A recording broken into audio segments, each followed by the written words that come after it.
And hello, welcome to another episode of Life Support Live, the weekly show that explores how Star Trek can help us to build a go in our own lives to better ourselves and the rest of humanity. As a famous starship captain once said in a very big budget movie, and as another one once said in just an ordinary episode, wherever our mission takes us, we'll try to have a little fun along the way. Hello, everyone. I am psychologist Dr. Ali Matu. Hey, and I'm Dr. Trek, Larry Nemechek. Yes, one of us is a real doctor. And we will leave it to you to figure out who that might be on this episode a couple of days early. What do you mean this is a regular? This is our big 51st episode. This is my brother's football high school number. Come on, this is a huge episode. That's a big deal. Well, we got a huge day coming up, Larry. In just a couple of days, the world is going to be celebrating First Contact Day in a celebration of April 5th, 2063. We're getting close, folks. The Vulcans are coming. First Contact Day is around the corner. But before we get into First Contact Day, Second Contacts, all that stuff, Larry, what is this? What is this Life Support Live thing, if this is folks' first time here? I will be glad to tell you, Ollie. Please, because I don't know what we're doing. And someday it will stick. But for everybody else... hey, everybody. Welcome. Yeah, seriously. We just had our big 50th. And don't worry that you missed it, because you can see it in every one of our past episodes online. Or now you can see as a podcast or hear them as a podcast. You can see that you can listen to them as a podcast. But all of them, like today, will be all about, as we say, going boldly in uncertain times. We're looking at Star Trek through a mental health lens and mental health through a Star Trek lens. And don't worry, it doesn't get too deep and foggy. Yeah. There's no quiz tomorrow. We're looking at Larry through an Ali lens. We're looking at Ali through a Larry lens. We're looking at our lifers through our host lens and host lens through the lifer lens. It's a lot of lensing. Yes, it's good thing we have that interplexing lens, Larry. That allows us to do all these different perspectives. Don't rub me the wrong way, Ollie. Although that's your sore spot, I should say. Right.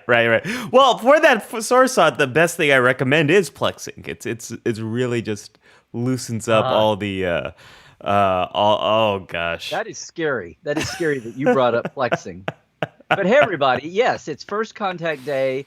It's only 42 years until the Vulcans are here. Yeah. So. Yeah, I got my timer going. I can't wait. You get there on one battery, I'll be amazed. Let me know. I know. Well, where will you be, Larry, when the Vulcans come? Where do you plan to be? It's usually we say, where were you when the... Right, right. Well, time, it's, you don't want to think about it in such three-dimensional terms, Larry. Well, by that time, I'll probably be in a chair somewhere. Okay. Okay. In 42 more years, I will be here to see it. And, I'm glad nothing's going to change. Sedentary, I'm saying. What? Larry, I'm glad nothing's going to change, because according to our lifers, that's all we do. We're always just in chairs. That's the only way they ever see us. Did you see? I tried to put it on the page this week, and then I forgot about. Somebody saved me. But did you see the picture of the good old Facebook? Algorithms popped up the first time we met. Yeah. And the first time we had dinner and all that. Yeah. How many years ago was It was 2013, so 8 years. That's hard to believe. And you know what's also hard to believe, Larry? We got a 25th anniversary of First Contact, of the movie First Contact. That's also hard to believe. If we actually had live cons this year, I'd probably be talking about it. But yeah. We have our community here, so we do. And speaking of our community, welcome everyone. We got Larry. I'm excited. There's an update to the software we use, so I can there's so much more I can see with comments. So Linda asked, "Wonder if the docs know how much we look forward to Saturdays." Linda, we know, because we're looking forward to it too. And Glenn is asking, so is it First Contact Day or First Contact Day? And you're crossing your inter-Trek streams there a little bit, but okay. a little bit. You're allowed. But it's all good. It's all good. So, But yeah, hey, if you're new, you should jump in the chat. You probably, if you didn't recognize it there, you should notice that there is a chat on whatever function you're in. If you're in Twitch or YouTube, supposedly you can see all three platforms. If you're in Facebook, you only see the Facebook chat. But please jump in. We've got a great community, and make yourself welcome. They'll make you welcome, I'm sure. Yeah. Hi, William. We might be the first time we're seeing you here. Good to see you. Scott was asking about my shirt this week. It is just a bunch of different spaceships. This one, just a bunch of rocket ships. Nothing. Just a bunch. Yeah, just a bunch of rockets. A billion credits here, a billion credits there, and pretty soon you're talking real money. Okay. We've got Darren from Ireland saying hello. Oh, okay. Great to have you here, Darren. Still remember meeting up for the interview way back when, says Darren. So good to have you here. Yeah, Glinda's here. Everyone's here. So Larry, actually, Larry, before I talk to you, back to our lifers, let us know in the comments what is your favorite First Contact story. We already did we did a watch along to Star Trek First Contact, and right. And you can check in the description to this video is a link to our podcast if you haven't listened to that watch along. It was a lot of fun. So we already did a deep dive into the movie Star Trek First Contact, but let us know in the comments, what's your first story about First Contact or Second Contact? Or let us know what is one of your favorite experiences of First Contact with Star Trek, First Contact with a character, First Contact with an idea from Star Trek. Let us know. And if you are online, that's exactly what the real Star Trek, official Star Trek at Star Trek on Twitter and the socials is looking for. They're asking people to hashtag either their first encounter with Star Trek or their first encounter with realizing that they're seeing themselves in Star Trek. They're being very relevant to today, as well as the old-fashioned story of, well, my dad showed it to me, or whatever. So yeah, if you're there, turn that around, and they're collecting those, and who knows what they might do with them. So. Yep. Yeah. And that's kind of where we got that idea. So Larry, we do the show in, we have a few different segments. We have our briefing room, which lets, there's actually a structure. We do have a structure. Sometimes we actually follow it. We've had a structure since forever, but do we actually follow it? So let's open up the briefing room. This is where we do a deep dive into some of the canon and the stories related to this theme. We'll be back later for a counselor's log, where I do a bit of a deeper dive into the psychology of what we're talking about. Larry's going to take us onto a K3 journey, which is a deeper dive into canon. And then we'll have an ROA mission where I give you, yeah, that's a deep dive. And in the away mission, I'll give you some take-home things you can do to apply this stuff right now. Larry, where should we start with this? We already got a few comments. Nathaniel says the best. Can I? Yeah. Please. And please keep everybody. I don't mean to cut hearing from everybody off, but guys, this is another one of those topics where we go, oh my God, Larry! Like every fifth show is a First Contact show.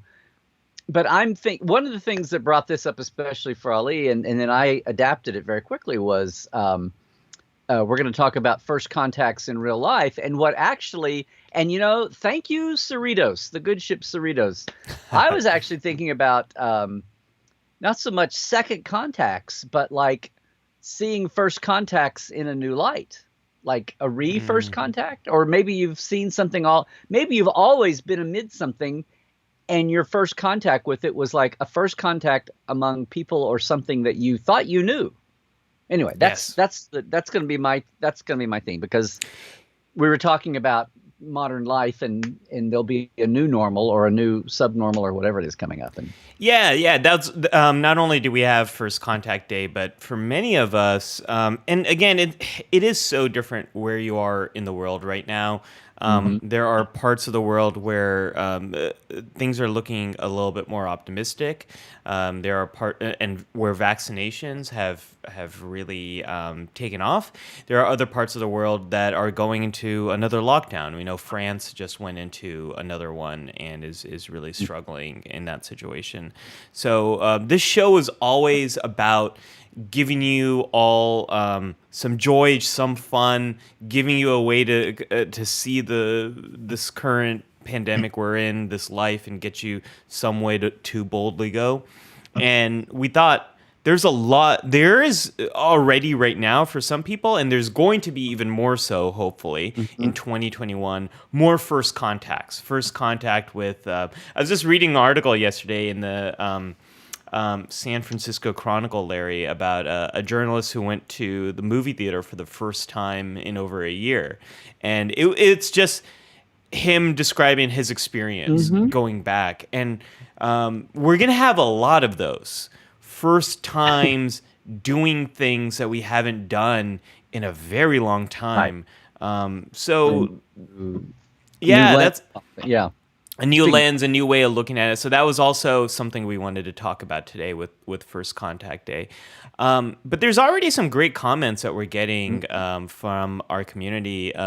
Nathaniel says the best First Contact episodes turn back on oneself, becoming opportunities to reflect and learn about oneself. Discovery's New Dawn confronts prejudices about religion and looks back at our anthropological roots. The Search has Odo discovering who he is. Oh, The Search, that's a good one. I didn't think about that. And why he belongs to the community of the station, not the founders.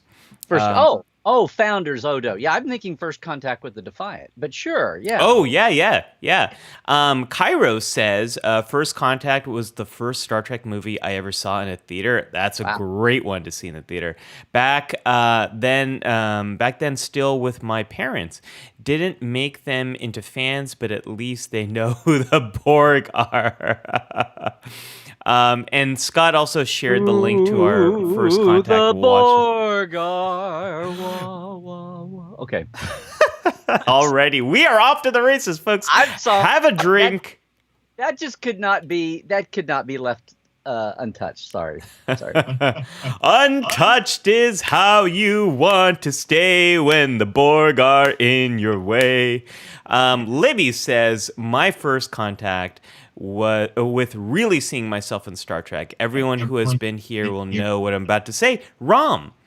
That there were other characters I really got into, like Worf, but when Rom started really being developed, I thought, wow. I love that story, Libby. No surprise there. We know you are our card-carrying Ferengi here. Yeah, I remember Libby from her Klingon days back home in Arkansas when we overlapped a little bit. But do you cosplay? Have you ever done a Ferengi complete outfit, Libby? I'm just curious. But yeah, I'm curious. It's a hard one. Like you lose your day job or anything, but It's a hard one to do. Not the wardrobe, but the makeup. There's a lot.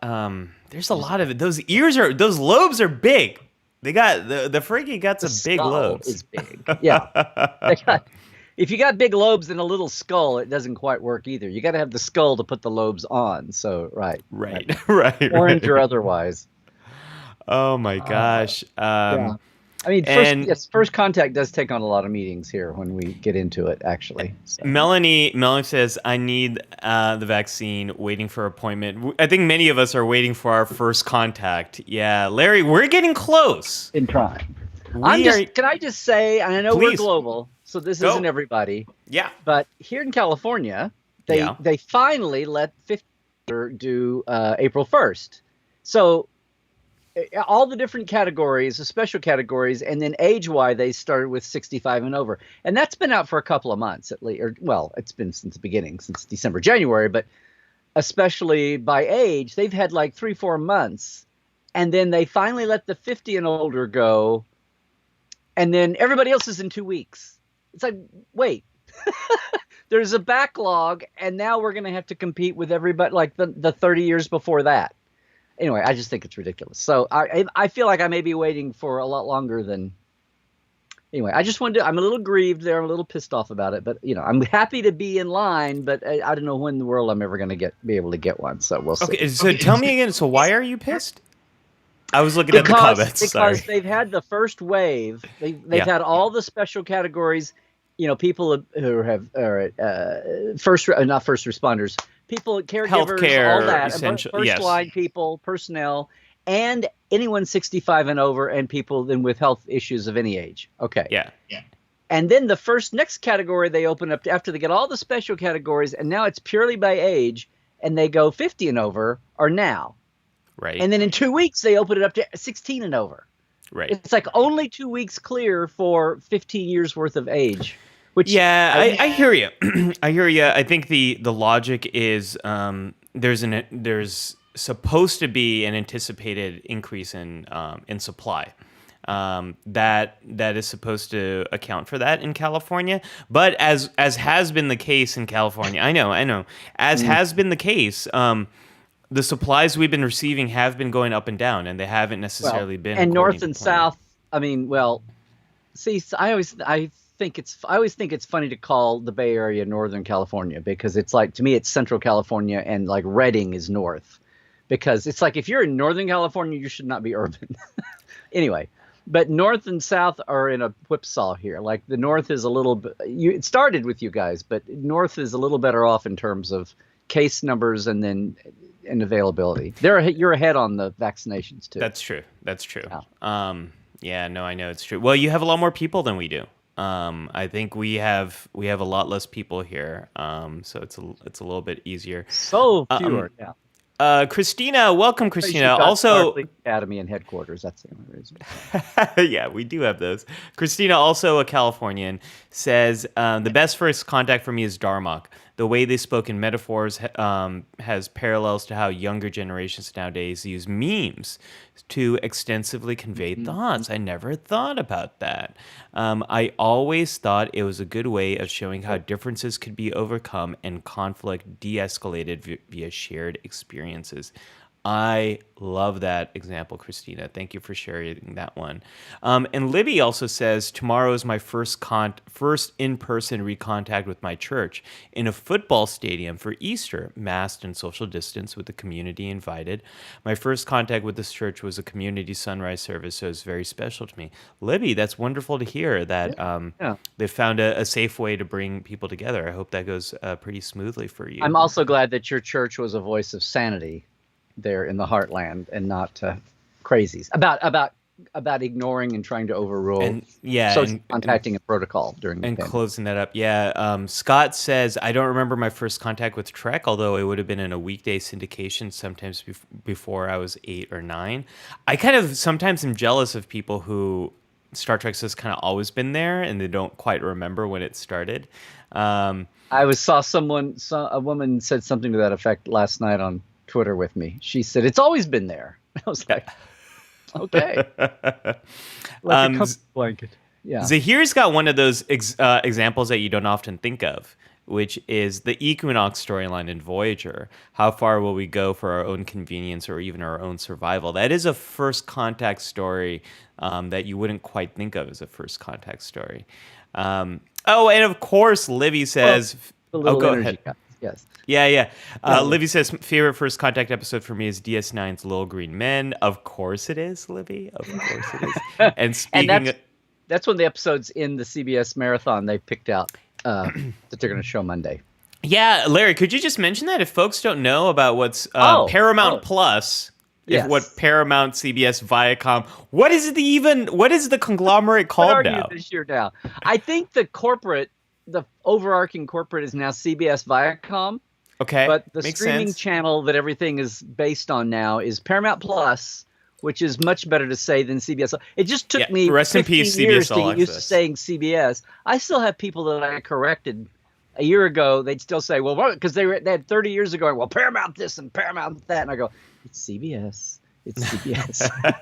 And now that's all out the window, or Paramount Plus. But anyway, now you know what I've been saying? The studio. The studio.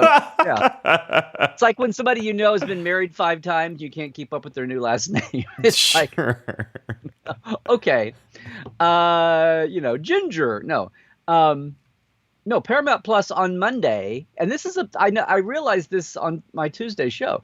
This is like 1986. 86 on the 20th anniversary was the first time the studio got involved and commercially promoted first the anniversary day.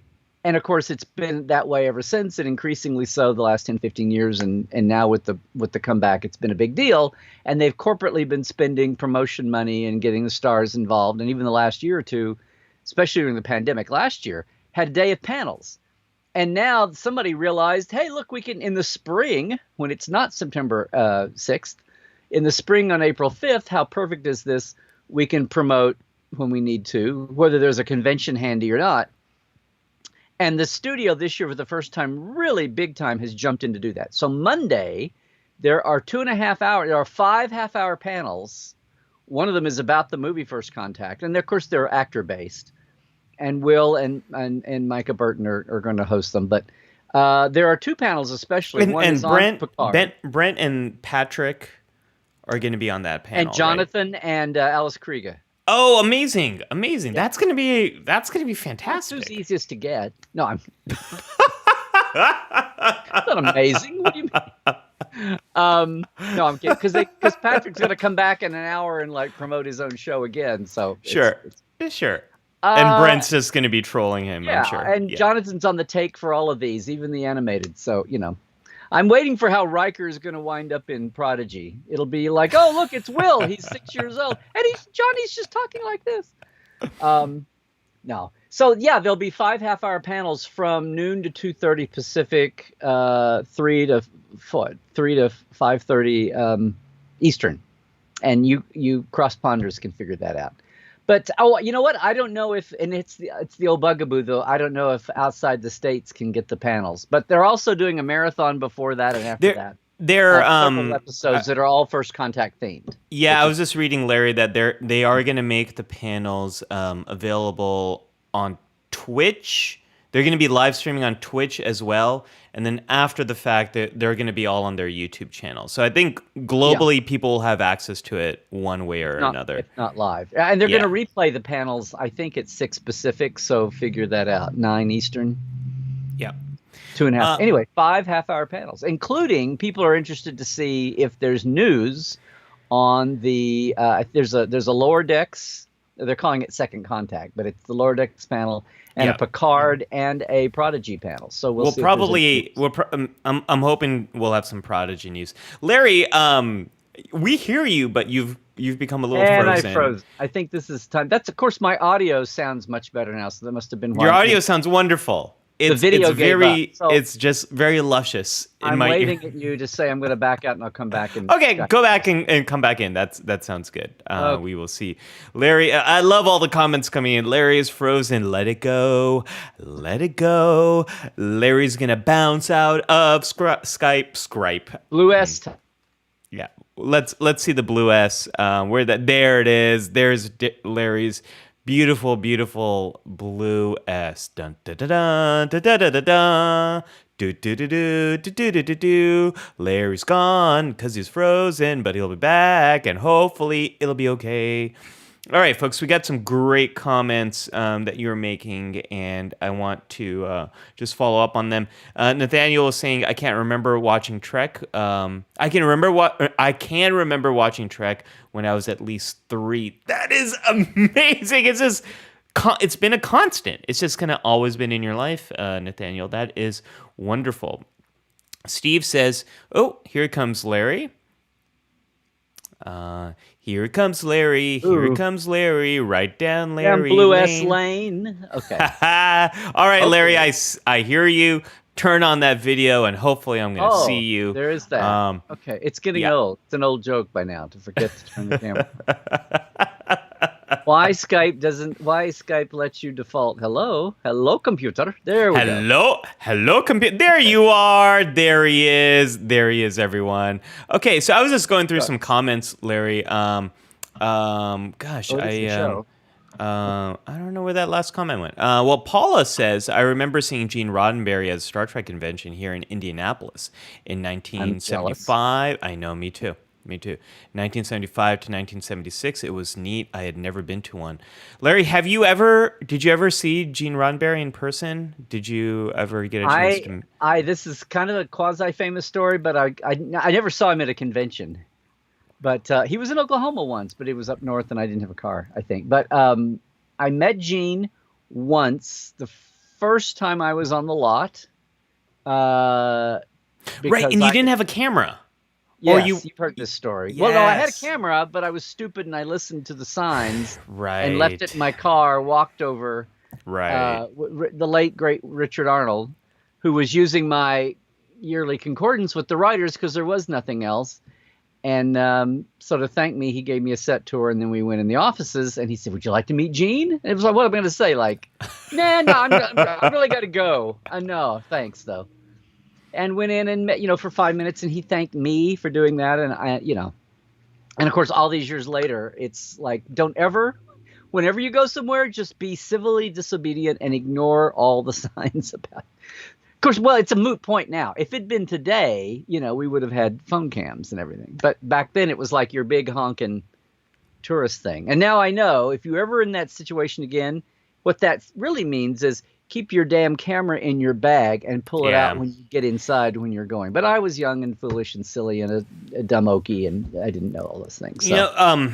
Larry, so after memory is etched in my mind. After when I was leaving DC and moving to New York, I did a White House tour. So this is 2010, I believe. So it's still the Obama administration. So it was one of the last things I did in DC, and I followed all the rules. And one of the rules was like, you're not allowed to bring a camera with you. So I left my phone at home, and I did the whole tour. It's not like I got to meet the president or the first lady. No, but at the end of the tour, Gene Roddenberry's ghost at the White House. yeah, I did. Gene's Roddenberry ghost was there, and then he talked about IDIC in the green room.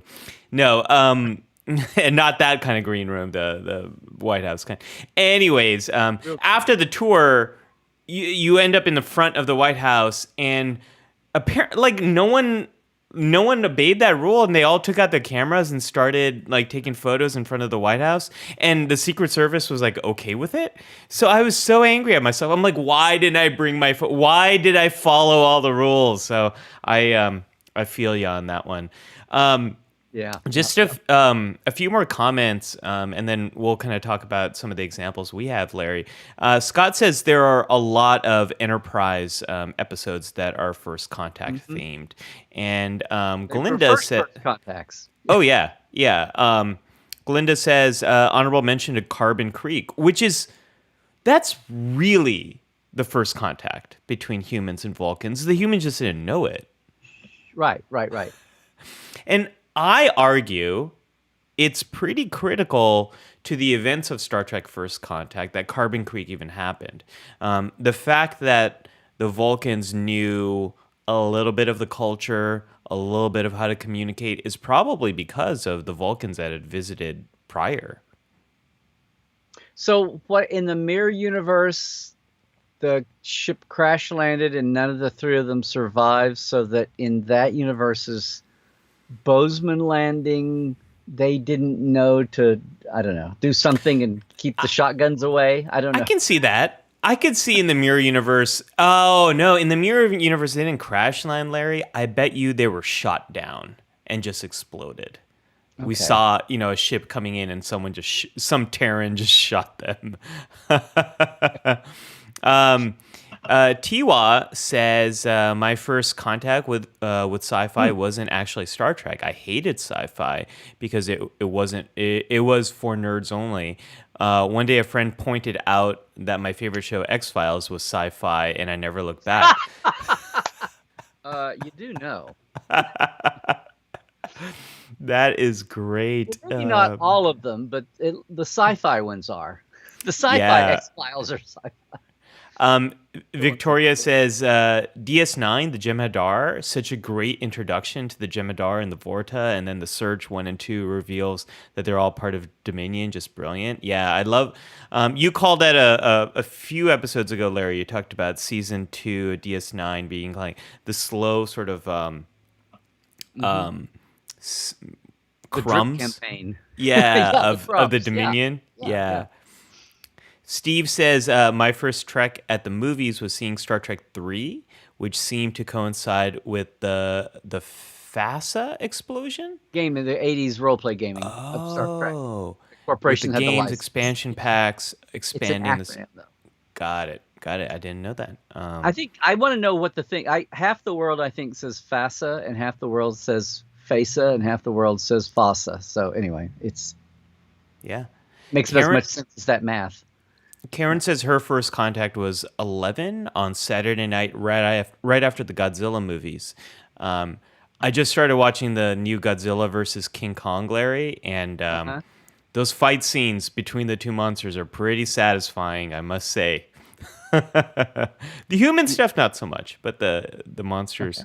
I start to say, you know, okay. I see. I'm not a horror person. I'm not a monster person. Although I will remember sometime in my like early teens, I remember a Sunday afternoon, the local, whatever sci-fi horror movie thing being on, and I was flipping channels and I got to it. And when I was a little kid, I'd just been scared of monster movies. But for some reason, I was flipping channels through. And it's whatever the two guys, it's when the two guys, and I didn't realize this thing, I didn't think about it. But when I got old enough to be meta and realized that not only was it two guys in monster suits that were really bad monster suits, that when they would like destroy a building, by that time I was model building and early stuff. And you could see like the little plastic windows, nothing ever shattered. It's like everything would just pop out intact and fall. And it was, but you're watching it on a TV screen, like close up, and it's like, well, that's laughable. That's not scary at all. That's ridiculous. It was like, oh, okay. Horror movies are just ridiculous when you look at them another way. Yeah, anyway. We've got so many great. Save that for the Overcoming Fears episode we do sometime. Yeah, we need. I can't believe we haven't done that. There's so many great comments are coming through here. One I wanted to mention, Victoria says, does the chase from Next Generation count as first contact? I love all those hostile races are forced to. Yeah, I think. I mean, it's an interesting. It's the hologram of their progenitor, but yeah. Right. Does that count? I mean, they don't actually meet that race, that Omni race, but the race that many people want to retcon as the Preservers, and Ron Moore left the door open to it being a Preserver. But okay. Yeah, I think it kind of counts. I'm going to give that a partial contact. Well, here's the thing: is first contact that totally brings up the point. And I think it's something we were is first contact strictly with some new species physically that you've never met before, or can first contact be with which is what official Star Trek was asking there with like representation. Can it be first contact with a concept or an idea? Yes. That you've never met before. Yeah, I think so. And I think that's, I love having the discussion around that. As folks were mentioning here, Darmok isn't actually first contact. In the episode, it's clear that the Federation has had contact with this race before and just hasn't found a way to communicate. And they brought in their big guns of Picard. They're like, well, this guy loves shepherding around ambassadors. If there's anyone who's going to know how to make contact here, Picard will figure it out. I think some of our favorite stories it doesn't have to be first contact. And as Lower Decks mentions in their very first episode, second contact is almost more important than first contact. First contact, hi, good, nice to meet you, great, yeah, live long and prosper. All right, we're going to be out. We're sending in the B team here to do all the paperwork. Wait a minute. I was reading Oh, hello again. I was reading the fine print in that contract you left when you were here first. Yeah. Yeah, that's where the details might get worked It's the out. sophomore year of Contact. Yeah. Yeah, so I think first contact with ideas and of representation and all of that is really, really interesting. And a lot of folks are talking about their first contact with Gene Roddenberry or with the character. Melanie says, "What character am I? I was into Star Trek from the beginning, and I've always loved Spock. I can relate to his humanity, alien duality, and I never fit in anywhere." And I think for a lot of people, Here there you are. was. Yeah, there you are. Larry, I know you mentioned you last week. You shared your first contact with Star Trek, as did I. Do you have a clear standout first contact with McCoy? I know McCoy's your person. Do you have a first contact, or was that just the first episode you saw? Well, was what the first episode I saw. Just your first contact with McCoy also happened to be like the No, first time everything you was you really yeah. connected with McCoy. Do you have a Well, memory of that? it was a slow burn, but I told you this. Slow burn. I told you I've said it more than once. I think the T-shirt story. It was when I Yes. started realizing I have a underdog thing, and it's the same thing with the Tellarites. But when I realized that, I go, this is cool, and I see this was a commercial case, and I see a catalog. Oh, this is cool. And then it just hit me how everything is Kirk, Spock, and the Enterprise are a group shot. And it's like, where's Scotty? Where's McCoy? And yeah, Uhura, don't yell at me. George and Nichelle are awesome. and kind of Walter. No, I'm kidding. But it's like Scotty and McCoy is opening billing. It's like, so where's D. Kelly? Where's McCoy? And it just kind of became a thing. But then I realized that a lot of the same things that I love about my guy Will Rogers are also very McCoy-like Right. too. And it wasn't like a wham bam moment, realization. It was kind of a slow burn. But within 2 or 3 years, it was like, yeah, I wanted to. Now we would say I wanted to cosplay. Like my first uniform was a blue, but it was very definitely, and because it's a lot more work to do the dotted stripes on an original. But my first uniform was McCoy, and I was trying to build, and I wanted a smock, and I was trying to build medical props because you couldn't buy those. Anybody could get a stupid little AMT phaser tricorder communicator, but how do you get a hypo and a med scanner? So I like scratch built those. So it was within like years. No, I take that back. It was within 2 years. That was my character. Yeah. And Yeah. in favorite scenes, and defend this, and then it turned into a thing of like, and the old thing used to be, Kirk or Spock. People would look at you like, favorite character, Kirk or Spock, and I would say McCoy, and you would just see people's heads go, what? What? Yeah, there's a lot of characters that I've really identified with over time. And I've kind of talked about those on this show. But since Jared isn't here to post the drinking game rules here, but anytime Larry talks McCoy, take a drink. Anytime Ali brings up the Kelvin timeline, have a drink. And I am prepare yourself, Larry. I'm about to do just that. Well, if it's multiple timelines, you could see me across more than once. So, well, one of my favorite examples of first contact with seeing myself in some way was actually 2009 Star Trek, where in the very beginning we see the captain of the Kelvin is Captain Robau, played by Farhan Taher, and he's an individual. I believe his background is. His ancestry is let me see where his family. Yeah, he's a Pakistani American actor. So my family it comes from Pakistan. So seeing him on the big screen and seeing someone who look like people in my family and someone who talks like people like in my family and also is a captain looking pretty good in that uniform. I love the Kelvin era uniform, and who sacrifices himself for the ship. That was awesome. Because before that, the last South Asian actor I ever saw was this dude in Star Trek 4 who's on a distress call in the very beginning. And right. That guy, right? Yeah, No name, like no character arc, no nothing. But they have deployed a solar sail. Yes. That guy. Yeah. He's like the only guy. So that's part of my love for 2009 Star Trek. I've tried to. There was like a day where I spent trying to figure out, can I get that uniform? Can I make that uniform? Can I even fit into that uniform? And the answer to all those have to was get a no. ball cap or something, I think. I know. Yeah. The answer to all those questions was no, but I still love that character a lot. I wish we got to see more of him. I'm sure there's some comic book that has a lot more information from him. Star Trek Robot. Yeah. I would love that.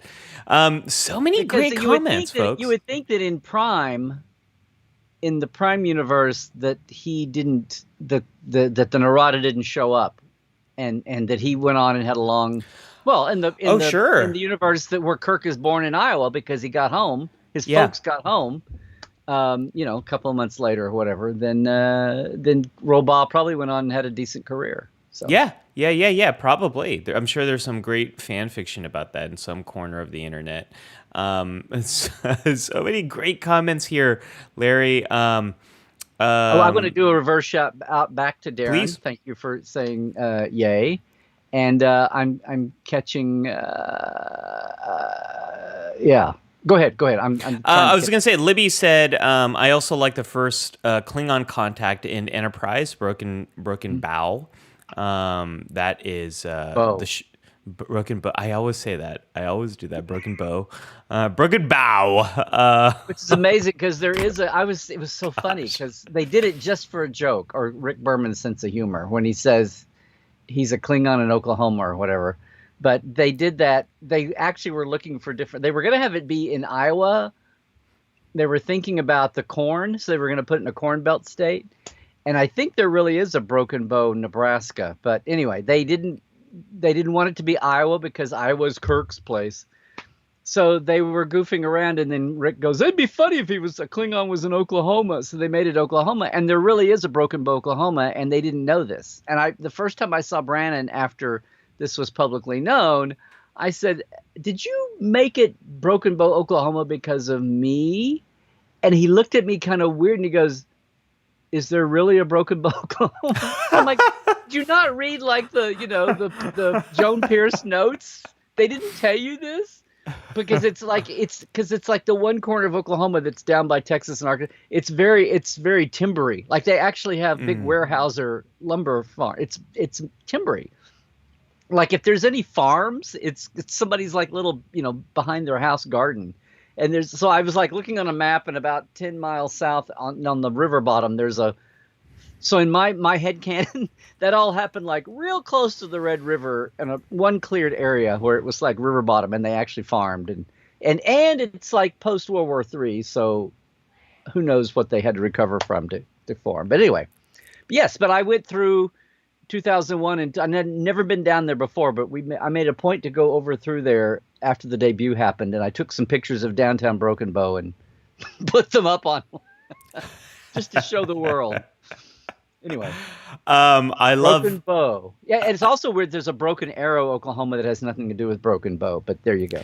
So Tim says a Klingot, and I remember that moment in Enterprise. Larry, is that a callback to the original way they referred to Klingons, like in Trouble with Tribbles? Oh, no.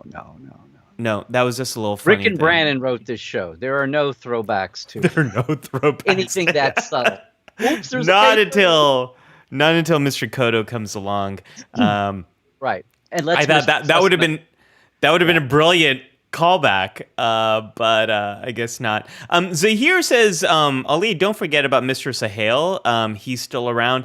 Zahir, I know. I love Mr.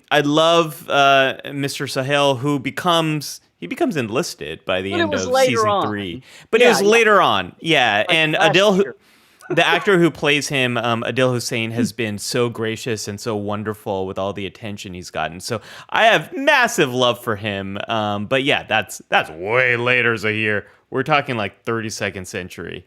Come on, that's way out there. That is post-burn. So many, Larry. At some point, we should talk about what we had scheduled. I love these comments so much.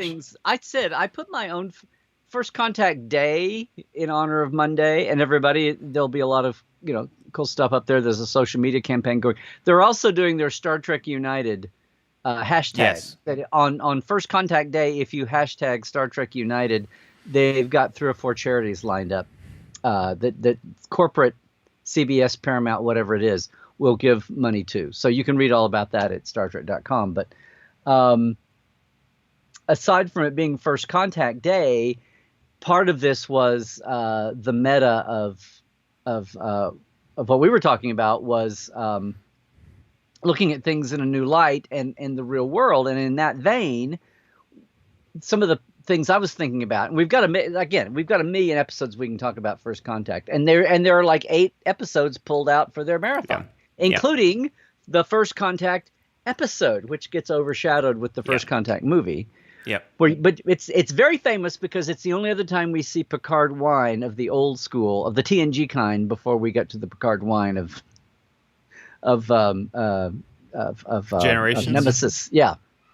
No, of Nemesis when he and that bottle, and then because it's Chateau Picard there, and it's Chateau Picard and Picard, but we see Chateau Picard in Generations as well. It hits the Enterprise B.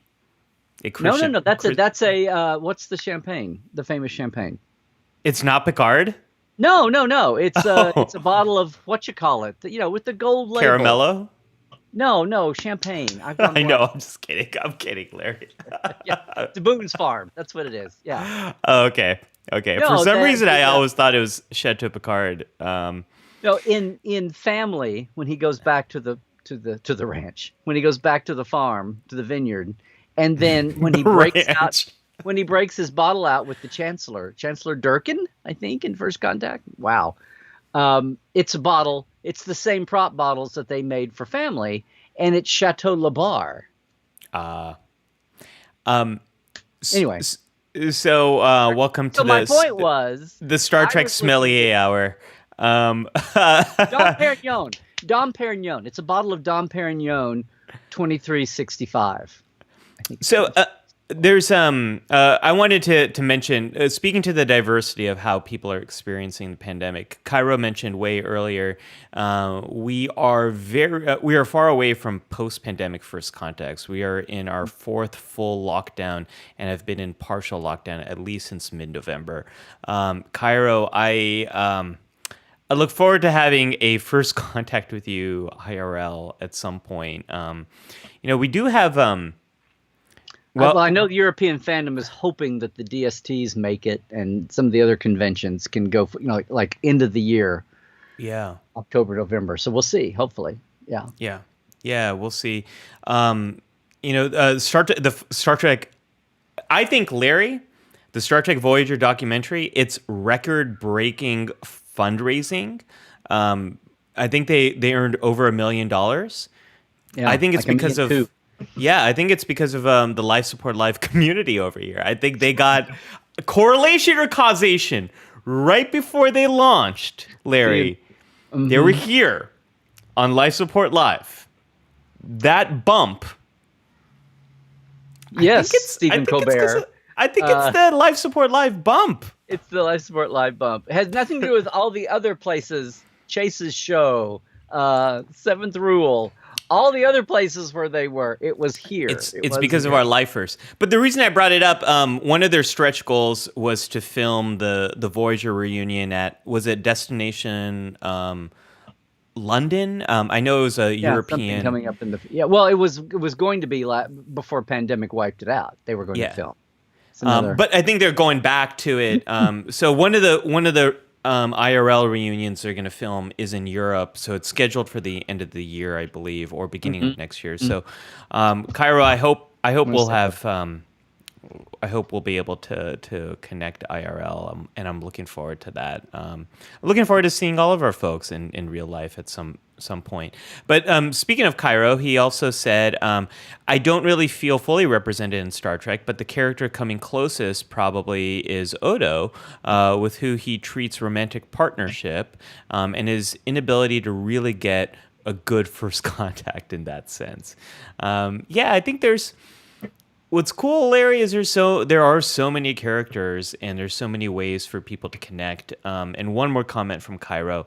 I think one of my favorite first contacts is in the DS9 pilot when the Cisco encounters the Prophets for the first time and they don't understand linear time.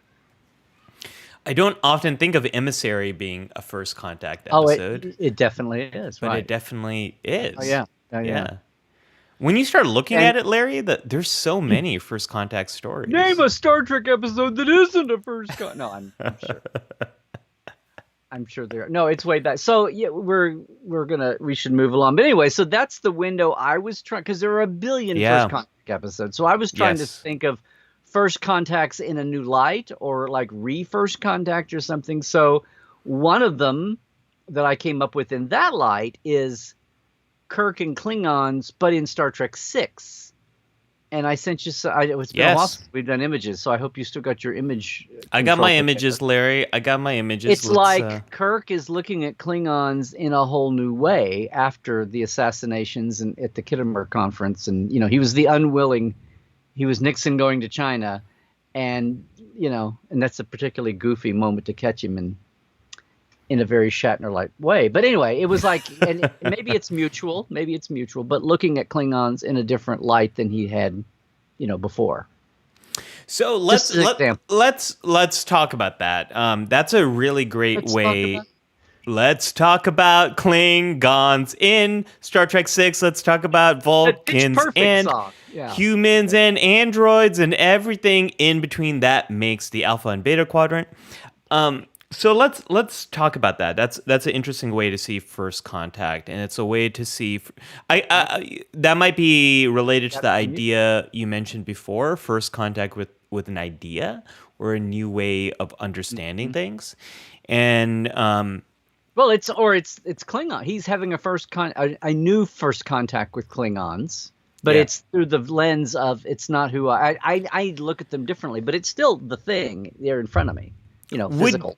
Would you say Star Trek VI is one of the first times Kirk really gets to have contact with Klingons outside of battle, outside of being adversaries? Is this the first time he actually really gets to form some type of non-adversarial relationship with them? I guess it must be, which is even and flip it over to look at Romulans at the end of Balance of Terror. He has a moment with the Romulan commander before they self-destruct, and then he has moments with even though she's got more of her moments with Spock, he has some moments with the Romulan commander in Enterprise incident where they for lack of a better word, they're like a human moment. But you're right. I don't think, and not Kruge and not maybe there's a moment there with General Cord on Nimbus 3, or when at the end of Star Trek 5, and he, and yes, it's please Captain, not in front of the Klingons, and it's a ha-ha moment, but he's had to navigate them and at least, whatever. But it's not really. I think that moment there is probably, you're right. I hadn't thought of it that way either. No, I hadn't either. I hadn't either until you. This is the beauty of Life Support Live, folks. You presented it in a way that I never thought of, which is a new way of looking at the Klingons. And then when I started thinking about it, I'm like, well, why? I got it from you because I was saying, gosh, when we were talking about the theme for this week in our whole 5-minute conversation in text, and you said, no, let's do it first contact as in recontacting with the world as it reopens. Mm-hmm. Because I was thinking, wow, first contact day and first contact is so wide open. We can just list off, I said there's the 9 whatever they're showing on the marathon for starters, arena, and go down the line. And and then you said recontacting, and I just in my attempt to try to put some kind of a filter to it, like I said, that's how I got to this. So I was trying to think of an original series ish Kirkish. Welcome moment. to our Mutual Appreciation Society. Okay. No, after you. Well, No, after you. yeah. So, and this We're gets just the to Goody what Gophers all over the place here. Okay. this is. I think someone is. Yeah, Glinda. I think Glinda said, "Ollie's feeling very musical today." I woke up especially early today because. Yeah. Yeah, you're like, you're ready before 10 a.m. Pacific. The last few Saturdays, I've started like right before, and I've been so tired because I haven't had my coffee or my breakfast. Today, I'm like, you know what? We're on episode 51. This is a new leg of Life Support Live. Let me be Larry's nourished. brother's old football number? Yes. Right. Let me be nourished beforehand.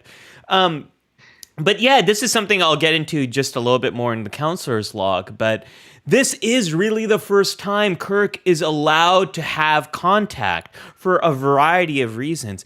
It reminds me of a moment in my life, Larry. I was taking human sexuality in community college. And long story short, I think I've mentioned it before. As a class. As a class. Yeah. Yes. Just asking. You kind of dragged it out there for a second. No. Love that, Larry. Love that. And boy, are my arms tired. I don't know. It's okay. Yee!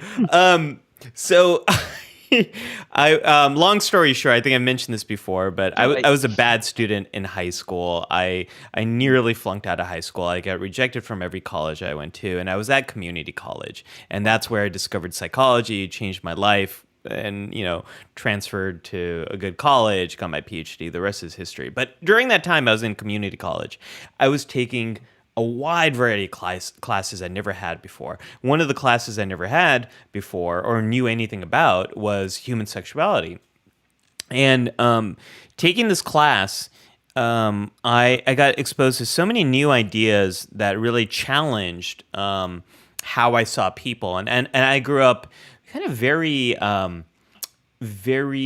homophobic, and just did not know much about sexuality, about sexual orientation, and especially didn't know anything about gender and non-binary understandings of gender and of transgender people as well. And I remember a guest speaker came into our class who was a PhD expert in gender and gave us a lecture about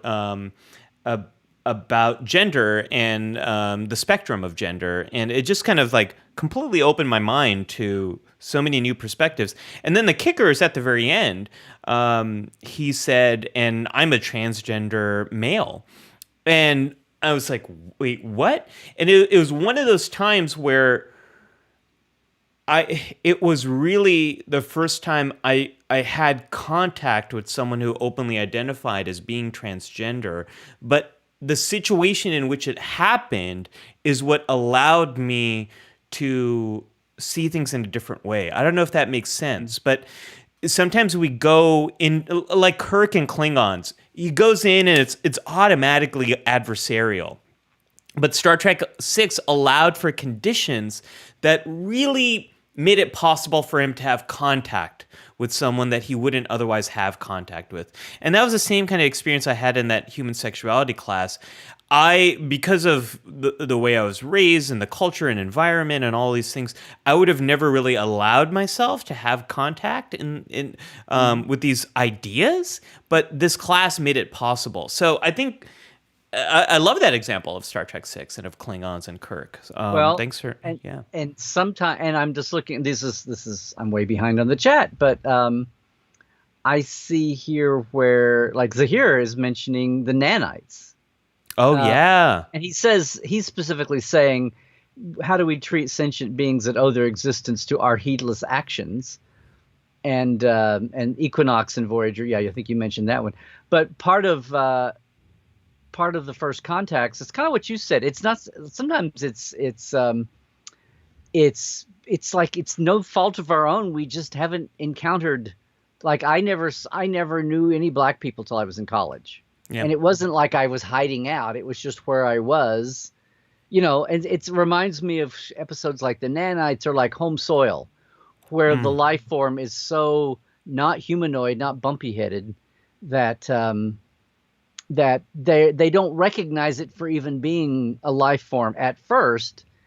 And it's like it's just no matter how much we try to go around with our blinders off, we can't help but be a product of an environment. And it's like I don't feel so much about faulting the ignorance, and it's as if it's not willful ignorance.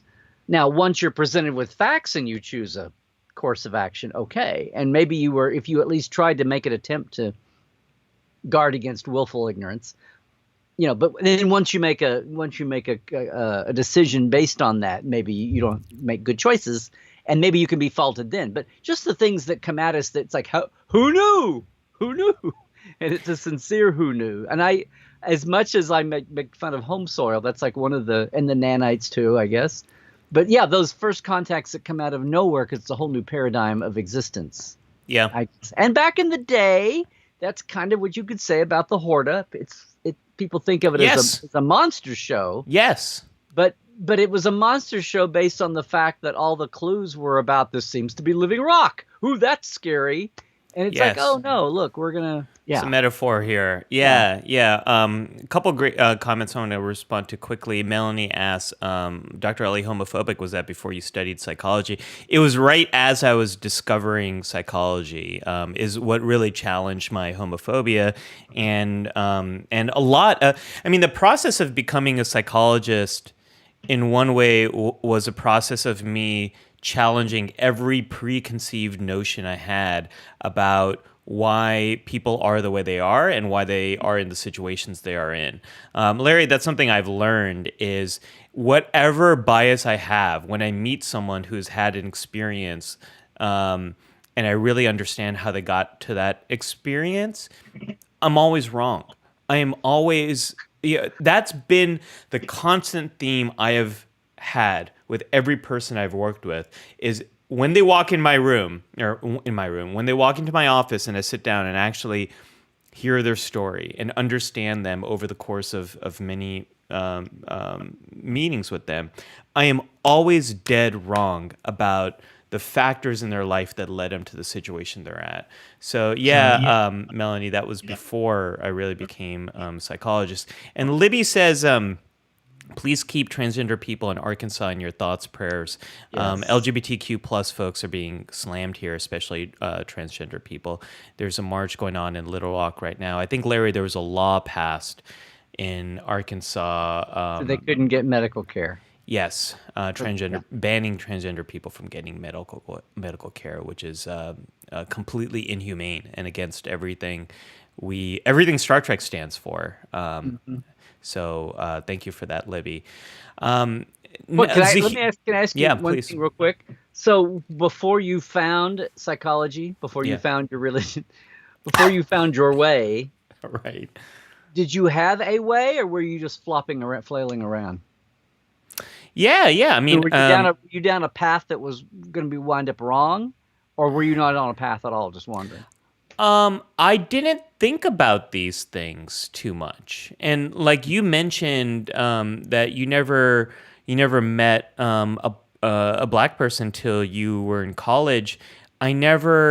Now, again, I went to high school in the 90s, so it was a different time and different era. But I never met. I mean, the 1870s were a different time, so I never met an openly LGBTQ plus person in high school, and now in retrospect, I know people who I went to high school with who are openly gay.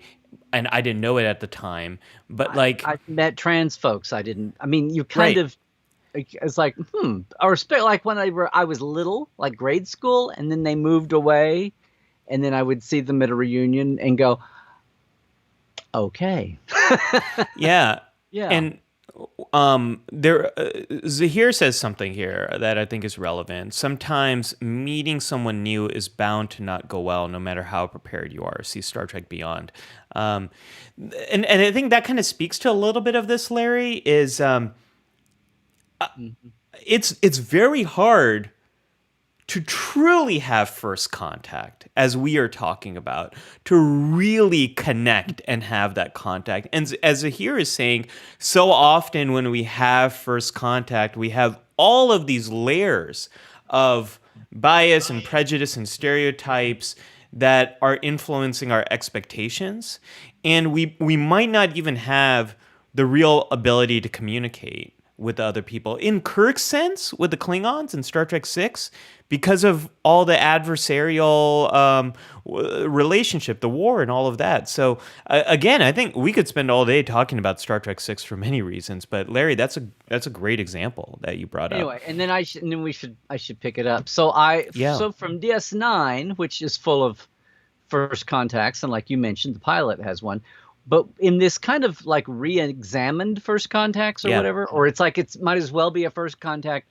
I went personal here, and I went to, because of what the stakes were and what to overcome. I went to Kira having Yes. her own first contact with Cardassians when they're all working together to in the Cardassian underground, and it turns violent, and Rusat there. I can't believe I'm pulling these names out of my butt. Rusat gets killed, but she has to look at the Cardassians as fellow terrorists and fellow underground fighters, and not her one-time oppressors that she grew up learning to hate. That she's been on a quest to get over that and had to, and she has her moments with Garrick, and Dukat and Damar. But by this time, it's Damar, become who loves his Kanar. if that's not in the drinking game, it should be a It subsection. should be. Yeah. But I mean, it's a personal recontact reimagining for her to look at the Cardassians as like Kirk and the Klingons, like the people that were his death enemies, and look at them as something else, and that's a huge thing of growth. And then I don't know what did I. The token next one would be Token Voyager, and that Well, happened just fairly just quickly. before you get to Voyager, Larry, I love that you brought up that example of what Kira goes through as well. It's very similar to the idea of Kirk. Here, Kira was ordered to and required to cooperate with the Cardassians for the larger purposes of the Dominion War. And under that context of this larger, what we call in psychology, a superordinate goal. That's a goal that one group of people can't achieve on its own. It's like how the United States came together, how the colonies became united to overthrow England, or how the EU was formed in the wake of World War II to try to create economic ties Right. to prevent Europe from going to war with itself again, or the Axis coming together to defeat the Allies in World War II. These are all superordinate goals, things that one group of people can't achieve on their own. Kira truly made contact with the Cardassians in a way that she never would have, ever, because of that. And I think that'll factor into the counselor's log, too, in a moment. I love that example. You've got a great example for Voyager, Larry. Take it away. which was fairly quick, which is finally Kate Mulgrew, or Captain Janeway, was taking a Trex tour of Tillman Water Plant, and she was no, I'm kidding. She's going. It's species 8472 in humanity, which they only encountered 8472, or yes, you STOers, the Undine. But 8472 was the species that was badder than the Borg and forced. I almost went this way, forced Janeway into a first contact with the Borg. Just what you were saying, a SOG. Now I'm always going to think of that as a SOG. A superordinate goal was we have to SOG. unite with the Borg of all things to take on these 8472 dudes. But then within a few episodes, they found a way to to dramatize this. Oh, look, they're all inhuman guys and they're mocking us for invasion planning. but they meet them on their own simulation there, the whole fake Starfleet Academy and the fake Boothby and all the fake Starfleet people, and come to a agreement of sorts, a rapprochement of sorts there. So again, and that was fairly quickly. That was just within few months. Yeah, and what I like about that example of First Contact, it reminds me of one of my favorite films about First Contact, which is Contact, the Carl Sagan, based on the Carl Sagan novel. Jodie Foster starring in that role. And when I first saw that movie, Larry, I hated the ending. And to spoil it a little bit for folks who haven't seen it, Jodie Foster's character does make first contact with an alien, but sees the alien in a form in which she understands, which is very similar to this Voyager episode where Janeway is speaking to species 8472, but in this human Starfleet Academy-like context, in which they having created the simulation to better understand humanity too.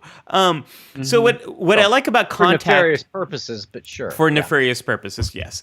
But what I like about Contact as well as this episode is how form impacts empathy. That Janeway is seeing species 8472 in a way that's familiar, and in Contact, the aliens that made contact with humanity have learned that, hey, this kind of goes better if we kind of don't show you the way we really look. This goes we've done this a few times. Right. Let's just get started talking. And then over time, we're going to reveal that we actually look like the aliens in Arrival. We're more of this octopi kind of looking like they. But that's part of real first contact too, is do you even have empathy for this other group of people? In the comments a long time ago, someone mentioned real life first contact on Earth has gone poorly because humans might see the Christopher Columbus saw these people as savages, not as equals, bones.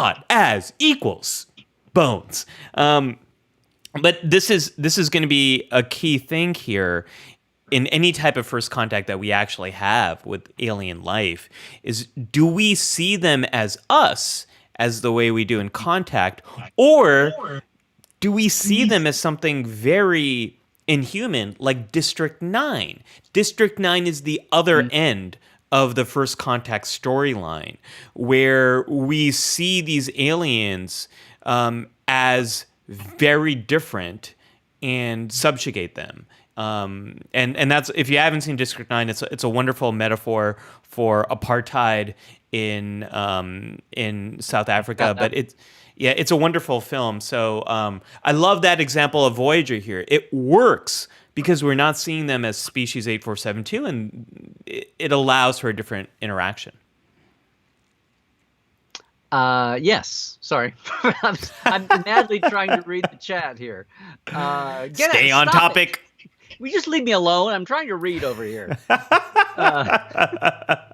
So I was about to leave out Enterprise, and then I thought in the same vein, how about it's not quite as severe as his Klingon saga was for Kirk, but Archer in the Vulcan trilogy in the fourth season, when he meets T'Pau and sees the Surak purists, the Puranites or whatever they were, but he sees T'Pau here and he goes, oh, well, I like you guys.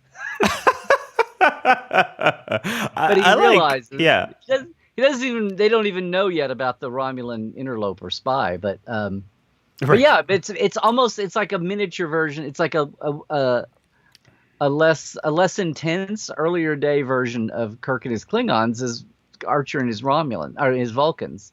And anyway, I just thought it was another thing of seeing. It's like a first contact that when it's not really, but it might as well be. I guess is another way to say. Right. On a personal. It's a great example, and it's another one of those examples, Larry, that we've been talking about of seeing Vulcans not as someone who's holding me back. I think T'Pol kind of becomes that kind of person to Archer as well, where he actually forms this long-term relationship with a Vulcan who he doesn't see as an adversary, but begins to understand in a new way. That's a great example. We've got a few more here. I think after Enterprise comes Discovery. Whatever. Did you? Yeah, well, again, and one that really came to mind, they had some first contacts, but the whole last season of Discovery, Yeah. because they're like, it's almost like, and you could do more than this, but I started with they're having a first contact with the new Earth, and then they do Right. it with new Vulcan, i.e. Trill. Lamar. Yeah. And they do new Trill or current updated. You know, they're having to update it. In 930 years. Everything is going to be different. It might as well be a new. Who knows what we'll find? It's like going back to the town you were born in and driving around and seeing what everything looks like. You know, your old memory or something. But or going back to your college town and seeing how things are now or something. But yeah, re-meeting these humans on Earth and or any of those cases for Enterprise. That was one. And then the Picard one that I came up with, and I seem like I go back to this moment a lot. But Absolute Candor, when Picard re-meets or first contacts the Romulans that he had previously befriended and helped saved. I mean, if they were still stuck on Romulus, they'd all be dead, but nobody kind of remembers that now. They just feel abandoned. And his first contact, he's having to see all this in new eyes, and good old Picard's good about that. Forgetting that things have changed sometimes. I mean, that may be one of his biggest weaknesses, is not realizing how some things have changed in lots of ways. I'm thinking back now, over the year, it takes Troy or somebody to remind him, well, the reason you're banging your head on the wall here is because this actually changed since. Yeah. Oh, I get it. Yeah. Yeah. That episode is quite sad to me. It's quite tragic for Jean-Luc, but also for the Federation and the all of the fallout of the collapse of the Romulan Star Empire and of Romulus and the destruction of Romulus. It's very tragic in that this is what can happen if you do ignore the plight of people in need, of these refugees. And one small action is not enough, Larry, to really support a community in need. It takes years of sustained effort. And I think Picard is coming to that realization in that episode.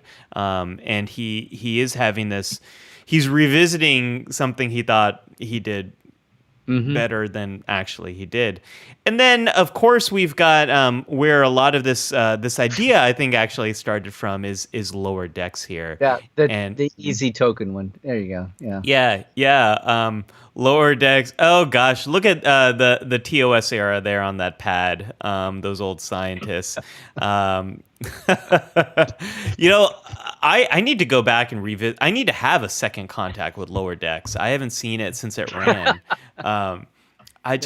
I remember so much joy just from watching those episodes. I need to have, and Larry, that's actually one thing I wanted to mention here. Mm-hmm. This is something that I know you and I both share in common, is having second contact with stories in Star Trek that you might have a strong reaction to, and kind of digging deeper to get the more fundamental context and meaning of the story, and seeing how it fits into this larger world or galaxy, multiverse. There we go. That's a word. How it fits into this larger multiverse. If you struggle with one of these series and you want to dig a little bit deeper, go watch it again, or try to watch it with a different perspective. Like, actually have a conversation with someone who you are closer to in fandom, who might like this a little bit more than you, and try to understand why. We have that conversation with the Kelvin timeline all the time on the show whenever we bring it up. And to me, what means so much more about it. It's less about the stories and more about the cultural impact that the Kelvin timeline had. And so that's just the something, JJs. Oh yeah. Okay. that, yeah, that's something that Lower Decks kind of Yeah. symbolizes to me too, is the first episode of that series, Larry. I wasn't a huge fan, but I stuck with it. And with each second and then third and fourth contact, I got to understand what they're doing. And I really loved what they were doing for very different reasons than other series. Yeah. Yeah, I'm trying to think of where to go. My mind went back to the Kelvins. No, I don't dislike the Kelvin movies. I just my whole attitude is the same as it was when and I appreciate them, and I've talked about that. That was a whole second contact. But my still basic point is there are hours and hours, and now there's hours and hours of new series that I have not watched 3 and 4 and 5 times. Yeah, there's a lot. And it's like aside from just because the fact this. And I'm not equating this with aspects of humanity. So everybody has a right to be more than just existing. But this is filmed entertainment, not a person.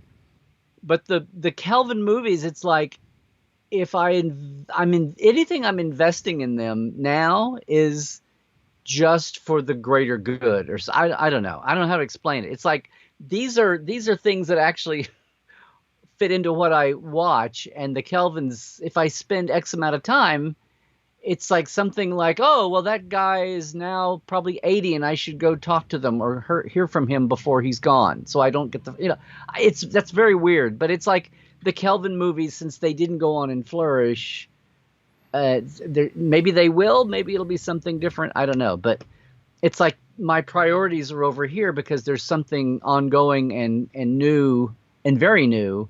And I only have so many hours in a day and in a week. And it's like my attention needs to go to that, not these 3 stubby dead-end movies. I don't want to sound cruel, but it's like it's not quite Sophie's Choice level, but. Well, what a comment related here. Libby says some of us don't really have anyone to dig deep into an episode because of who our favorites are. Libby, this is something where Larry, I really would like us to do more community watch-alongs through Discord, and hopefully that's something as we get past our 1-year anniversary here, which is coming up in a few weeks. We can do some more of that. But Libby, we're hoping our community can kind of serve that role. A few comments, Larry, I just want to highlight, and then I think we need to transition to the counselor's log here, and I'll do a quick one. Big time. Nathaniel had a comment way earlier that I wanted to come back to, which is I like all the episodes that are critiques of imperialism. Omega Glory has unfortunate racism and a campy ending, but the core of the story about exploitation is still poignant. It reminds me of the extinction of species that occur when humans misunderstand how unfamiliar environments work. I think that's well said here. Melanie also mentioned with the Arkansas ban against healthcare for transgender people, doesn't that go against a Hippocratic oath? And it does, but the problem here, laws like that can really limit reimbursement of healthcare and what gets covered or not. So this isn't the doctors self-governing themselves. This isn't where this is originating. Yeah, it's really about the money, which is like so many of our American problems.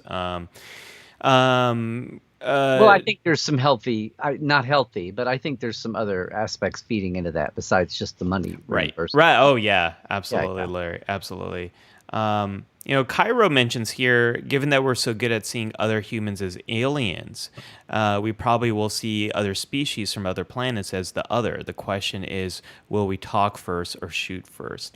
Cairo, that's a great point, and I think one of the biggest challenges of first contact is going to be of communication and seeing the person as an equal or not. Nathaniel's got these really wonderful statements. Taking it by Larry's terms, first contact is the moment when one is willing to see the other person for what one is, not through the lens of stereotypes. And I think that's well said. and a lot of different factors can lead to that or prevent that from happening. Well, I mean, And and there's first contact in Star Trek terms, but then expand it to real life. There are first contacts that you like the Temerians or whatever that you the Klingons were supposedly an accident, but there are some first contacts that maybe you had some kind of contact. There's like first contact, like we got a radio signal, like in the movie Contact, and then that allows you to maneuver and come up with a almost like a diplomatic thing where you put research in and you try to prepare for it. And then there's the first contacts that totally come out of the blue and totally test you on what your basic ethics are, or how you respond to it, like Kirk and the Gorn, or Yeah. go down the list, like where you're Yeah. tested in the moment and you have no prep time. yeah, one And last. then what you're saying there is what he was saying there is about a second shot at it, or you get a new chance to see it through new eyes or whatever. Yeah, one more comment from Zahir that I think kind of speaks to a different form of first contact we might be likely to encounter, maybe in our lifetimes. I especially like the situation where human action creates a first contact scenario. So the nanites, for example, which we talked about, how we treat sentient beings that owe their existence to our heedless actions. That's a really great point, Zahir. When it comes to artificial intelligence, it's going to be tricky to identify sentience. And one of the guidelines that scientists are going to look at is objective self-awareness. Is this AI aware that it is AI? Is it aware of itself, and is it aware of the other? And at first, the first AI we're likely to create is going to be so good at replicating that and making it appear that they're aware of themselves, and it's going to become very hard to know, is that just something we've programmed, or is that something that's there? And this is real subjective awareness. But the better question is really, regardless of that, how do we treat it? How do we treat this AI that is either near sentience or is sentient? That's going to be the big question we're gonna have. Larry, let's open up the counselor's please. log. Yeah. This is the part of the show where I just do a little bit of a deeper dive into some of the psychology of what we are talking about. And I just wanted to mention just a little bit about first contact. I know I've talked about some of these things before when we were doing our first contact watch along, Larry. So I'm gonna make it quick. But the three factors I wrote this article and gave this talk about what it's going to take to achieve first contact in our lifetime, and there's three real requirements. And whether this means to aliens or this means to people, or even animal life here that we might not treat with the dignity that they deserve. Three things really are important, and the first one is ending prejudice. And what that requires is, you mentioned before, having some kind of knowledge. It requires having contact with those people, and it requires empathy. And each of those things are necessary, and each of those things are quite hard, Larry. You can have contact with another group of people, but you never quite develop a knowledge or understanding of their life experience. You never quite develop empathy for them. When I mentioned before that human sexuality class I took, Like culture tourists. Right. When I took that human sexuality course, I gained a lot of knowledge. But that moment when I had that guest lecturer who gave more knowledge, but really told his story as a transgender man, and that was really the moment of empathy when I heard his life story and what his experiences have been in a context where I was actually able to have contact without my preconceived notions. Everything sort of came together and completely changed the way I see things. But those experiences are quite hard to have. And so often we go through life just maybe having contact or maybe having some knowledge, but never really gaining that true sense of empathy. And then let's say we achieve those things. Then first contact, the other thing that happens in first contact is cooperation is triggered.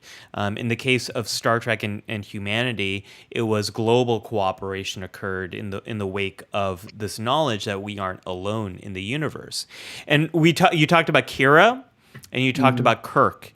And in both of those situations, these individuals were required to cooperate with someone who they identified as the enemy to achieve the superordinate goal. What was the acronym, Larry, you came up? What was the acronym? SOG. That's it. What I love about SOG is the name of one of my favorite Pakistani dishes. It's also known as paneer spinach. It's this kind of a stew. I think we should take this whole idea and merchandise it and come up with a little round tiddlywinks, you know. Then we could have sogpogs. Okay. Sogpogs. That sounds quite delicious, actually. Yeah. So to get that level of cooperation, sometimes we have to be required to cooperate. And I think we're going to see that if we are going to see this in our lifetime, Larry, I think this is going to come through climate change. The only way we're going to be able to tackle this in our lifetime is through grand, large global cooperation campaigns to change the way we approach carbon dioxide production. We've got a lot of work to do there. And the very last thing here is we have to see this other group of people as worthy of our of contact, of cooperation, and that's the big challenge when it gets to alien life. Is will we see them as equals? Will we see them as worthy of being of cooperation and all this stuff? So I don't know, Larry. It's going to be. I think it's going to come down to language. Will we find a way to communicate with them? And a lot of the disastrous first contacts that have happened here have happened because we aren't speaking the same language, or we're not saying the same thing. And I think that's what happens with right now a lot of the problems we have around a lot of the social conflicts we're experiencing. We're talking two different things, Larry.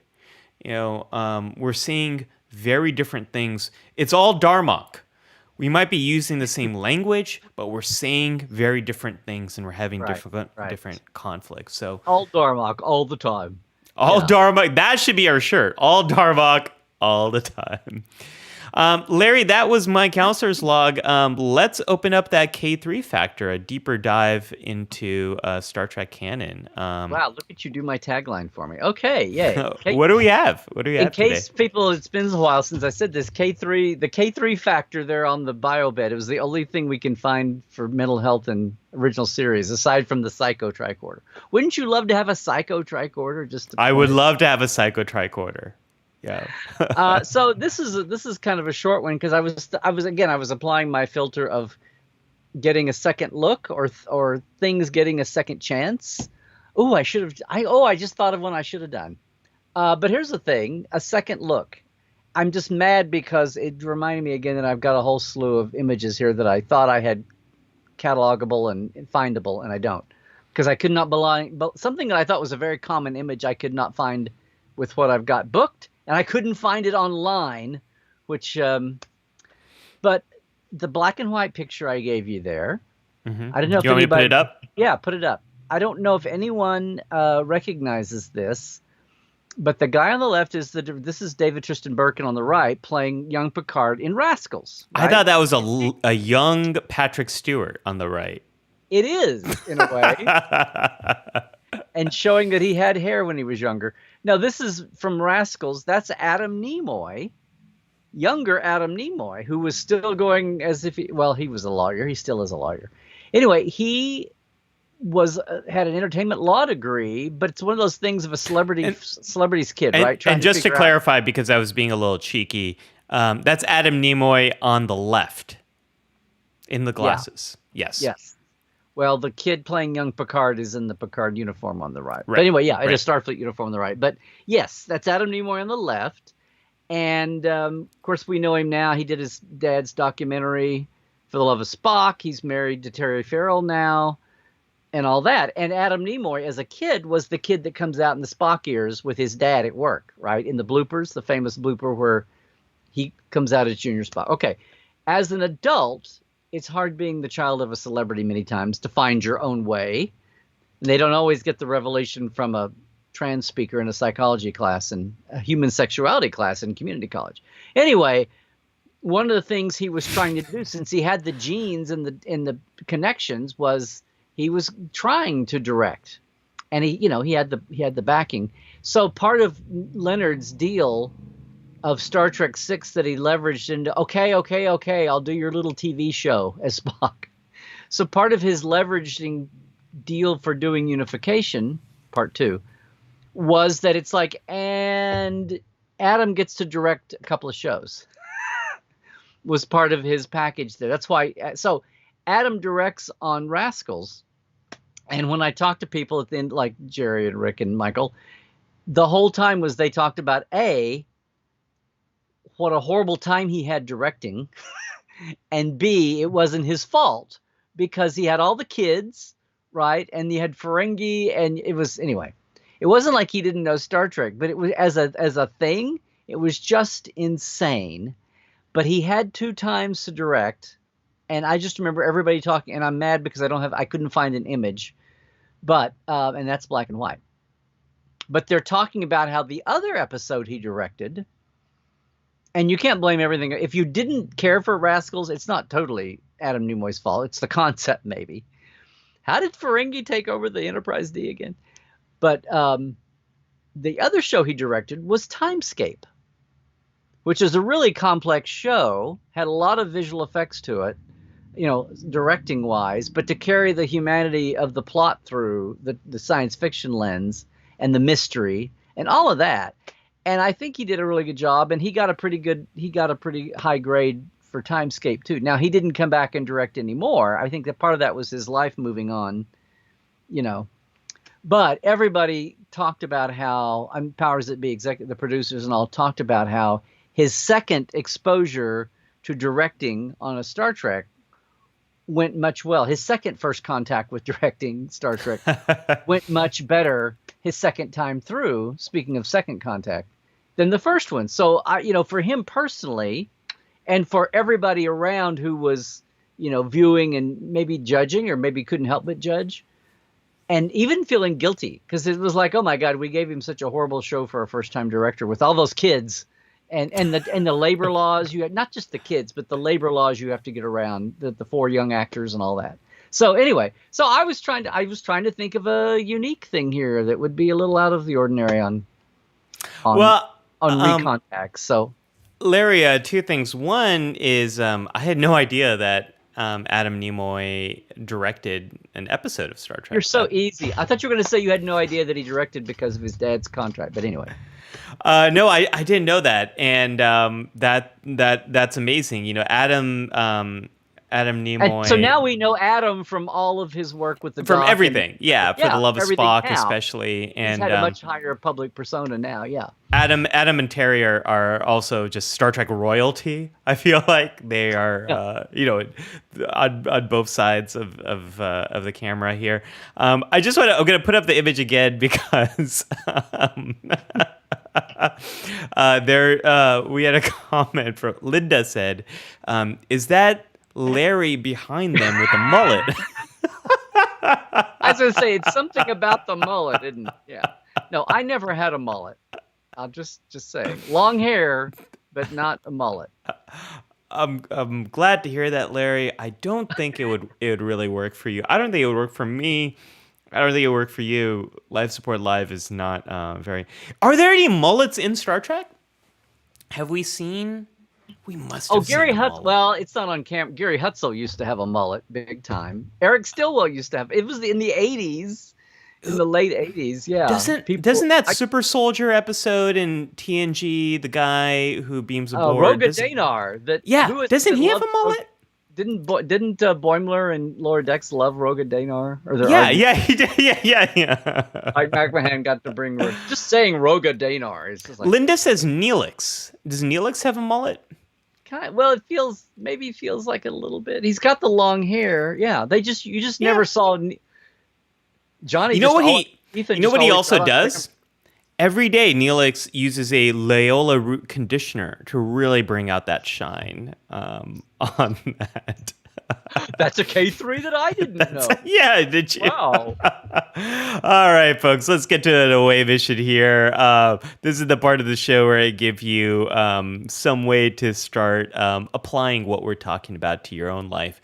And Larry, I want to circle back to the idea that we had originally of first contact, kind of re-emerging back into society. And I know we're a long way from this globally, and different parts of the world are farther along than others. I think Israel might be the country that is the farthest along in vaccinating its entire population. We have a little bit larger of a population here in the United States, a little bit more of a challenge here, and lots of places are in different aspects of this. But whatever stage you are at, there's likely, if things are changing, and I know, Cairo, you mentioned that things have kind of been the same for a while. You've been in this perpetual lockdown for a long time. But if you're in a situation where things are changing, you're likely to encounter a first contact scenario.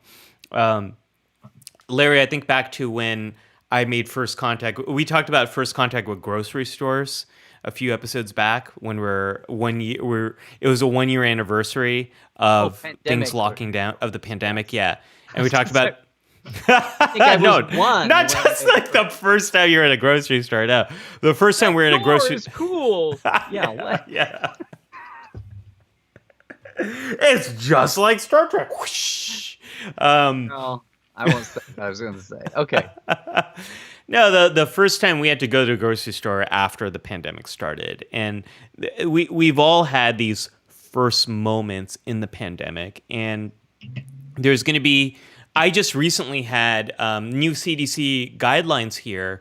The Center for Disease Control here in the United States had new guidelines a few weeks ago that if you're a single household where everyone is low risk and you're visiting a single household that is all vaccinated and a few weeks out of vaccination, that you can actually have maskless indoor hangouts. I had my first one of those where it was my family visiting a family that was completely vaccinated, and it was a bit scary. I felt very much on edge doing that.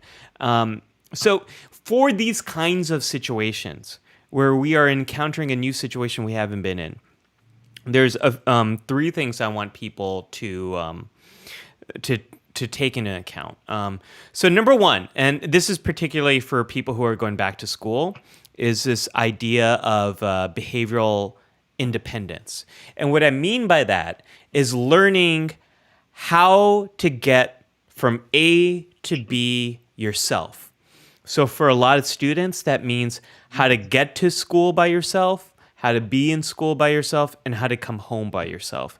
A lot of people, I have nieces and nephews, Larry, who are in the process of going back into a school environment and are quite scared of it. Yeah. And a lot of them haven't gone out and done much on their own. So to get ready for that, whatever scenario you're in, start practicing just going there and coming back on your own. There's a lot that has to happen there of learning how to navigate the scenarios, learning to navigate the new security protocols, learning to just how to be present in those situations. So if you're overwhelmed by it, just learn, how do I get there and how do I get back? There's a lot to do there. Number two is to seize the awkward. The Ad Council in the United States has this great campaign called Seize the Awkward. And the whole campaign is about if you have this weird feeling in your gut about how someone else is doing, seize the awkward moment and ask them, "Hey, Larry, are you okay? I've noticed that, it looks like you've been kind of feeling down. You haven't been saying much. Like, are you okay?" Like, seize those awkward moments. So when I was visiting that family who was all vaccinated, when my family was visiting that, and none of us are vaccinated, me, my wife, and myself. Obviously, our daughter's not; she's way below age. But it was awkward, and we had to ask, like, "Hey, we know the CDC has these guidelines.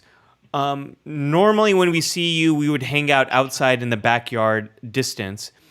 Are you? We know you're all vaccinated. Are you comfortable meeting indoors?" And it was an awkward, weird, clunky conversation, but we need to have those kinds of conversations. And if someone looks uncomfortable, ask them, "Are you comfortable with this? I know this is the first time I'm doing this. Let's like talk about it." Like, seize those awkward conversations. And the very last tip I want to have for people for your away mission as these things start to happen is ask for help. There's going to be, whether it's going to school, whether it's going to a movie theater, whether it's going to the office for the first time, there's new protocols, new things we're not aware of. We're going to feel nervous. We're going to be on edge. Ask for help from other people, because this is not something that any of us Everyone should ever... is in the same boat. I Yes. mean, and if they're not, they're lying. So, Right. they're not being And honest. I mean, that's the thing we've learned from this pandemic, right, Larry? Is none of us can do anything on our own. We're all interconnected, and we all need each other's hope, and that's what Life Support Live is all about. Hopefully, it's what we've learned. Yeah. Hopefully there's many things we've learned, but hopefully that is one of them. So that's what I've got for our away mission is behavioral independence, embrace the awkward, and ask for help. With that, Larry, for the few minutes we have left, let's just go to the hailing HFO. frequencies today. HFO, yeah. Victoria says, "I tried Discord today, going to announcements, new episodes, but it was no go. I rebooted." Yeah, so Victoria, We've had a discussion about I'm trying to set it up so that it automatically tells you when there's a new episode, but for a few reasons that hasn't automatically happened yet. But hang out the Discord. We're gonna fix that at some point. We're working on that. Well, on a bigger issue, because I've been taking on more and more two different things. One's Discord, but also one's in Slack, and Slack is more like a work environment. But still, it's two more things that I'm trying to learn, because they approach different things in different people, different ways, and different uses. And yeah, if we can do watch-alongs in Discord, that would be awesome. Our own things, but. I go to Discord myself, and there's so many different, like, there's all these rooms. That's where it is. To me, it's like a lot like Slack, where there's all these rooms with specific categories, and you can interact with people by category. And I'm like, am I going to check 15 different things in a day? Especially if it's like Discord and our group on Discord, and we're trying to foster community. And I want to see what people are doing and saying, and I want to be responsible for that. So anyway. But there's a lot of the nooks and crannies, and the vibe, just wrapping your arms around the vibe. So anyway, I'm hoping one of us, someone in the community, one of the mods, somebody can help do maybe we can all do some kind of a Discord, workshop or something sometime. Find a time to do it, or do one or two. Yeah, Discord has a very cool new feature that I'm actually going to be trying out on the Psych Show Discord this week. They're basically copying Clubhouse's feature of having stages. And so, Larry, you and I could have a stage, and then we can bring up groups of people, individuals or groups of people, to join us on the stage and have a conversation. So I think there's a lot of fun ways that we're going to experiment with audio here. Clubhouse is another one. I've joined somebody else's Clubhouse once when it was somebody doing a topic, doing a presentation. But there was no try. I mean, it was like, okay, I'm here, and I had no idea what the vibe was. And by the end of the hour, I figured out that, okay, some people got up in the waiting room just off stage and then got on stage, but there was no there was no rule book for that or the vibe for that. Or is that Yeah. okay? Oh, that's what you want me to do? Oh, I thought I had to be invited. It was an interesting first contact with with that. Yeah. A few comments I wanted to bring up here. Linda said, we're all in the same boat with many different beliefs. And I think that is true. The pandemic has definitely showed us that as well. Libby says, I go back to my office in 3 weeks from Monday, and it's a new office. I did go set up my cubicle last June. Nervous doesn't begin to describe it, and the office is not helping with anything. Yeah, Libby, that's a lot to be dealing with, and I think a lot of people are in that scenario. Since it has been since last June, if there's any way you can practice going on your own before it opens to everyone, so you can get a little bit of a lay of the land, and you can figure out how you can navigate it on yourself and feel a little bit more safer and responsible. I think that would be a great way to deal with that situation. And Libby also said the Little Rock Sci-Fi Club is going to have a "we're all vaccinated" outdoor barbecue in a few months. That's awesome. And this is one of the things, Larry, that 2020 robbed us of. It robbed us of having things to look forward to. And so often that is something that helps us, is to know that, yeah, this time right now is hard, but I'm looking forward to this summer event. I'm looking forward to this convention. I'm looking forward to seeing this person. And so, Libby, I'm so glad you have some light there at the end of it. A lot of people, Larry, were hoping that the cons would be back this summer, and doesn't quite look like it, but we do have some hope for maybe later in this year. Or if it's so close that the summer con, well, San Diego's not, but they caused a stir by having this 2-day small event as a makeshift in November. I don't know if you saw the news, but yeah, it was funny that they caused a stir with the Hollywood community, because, like, wait, no one asked us about having celebs go down and talk on Thanksgiving weekend. And there are a lot of Lost Con, the old LitCon in LA, is on Thanksgiving. IndyCon is a Trek Con in Indianapolis. It's always on, but that's their culture. They're used to doing that. But this was a case of, it's a new thing on Thanksgiving. And I think this applies to vendors and fans too, but it's like, this may be the first chance I have to see extended family. Right. And you're going to take it away from me for don't make me choose. I'll actually choose my real family, maybe, over my fan family. So anyway, there's a whole tension line there, about a boundary of sensitivity there on the whole issue of that timing. We had two really important mullet-related comments, Larry. Okay. Libby said, if Ferengi had hair, Brunt would have a mullet. I definitely... I'm sorry, Libby, can you offer us a specific? And then Tim has a explanation. This is probably coming from Memory Beta, but Tim says mullets were banned on entry by Starfleet Academy. I can definitely see that. I think that's Memory Tim. Memory Tim. Well, Larry, as we are getting to the end of the show here, a few things to mention. First is we want to thank Scott, as always, for editing our episodes for the podcast. Thank you, Scott, for making that happen. And we also want to thank Jared and Scott for being moderators here with the Life Support Live community, making sure that this is a safe place for everyone. If folks haven't checked out, in the link to this description of this video is a link to our Discord, as well as links to our podcasts, Google and Apple versions. So if you haven't already, please, folks, if you could either subscribe to the podcast or leave it a star review or write a review. That'll actually really help the algorithm recommend Life Support Live to more people. So if you could... Yeah, and if you're not used to doing that at iTunes, let this be your first contact with the iTunes review system. And let it not be your last battlefield. Let it be your first contact, but not your last battlefield. I promise that it won't be a wrong darker than death or night. And Larry... I just saw some spam on Twitch. This is amazing. I saw that too. Larry, as we start the show music... what do you got going on in Trekland this week? I am resting because the last 2 weeks have been kind of insane. But the cool thing is, until the next big thing comes along, and there are some coming, that you can go back and look at some of these things. Our 1 hour version, if you haven't seen it yet, our 1 hour version of Life Support is one of the 3 virtual panels that I did for WonderCon at home.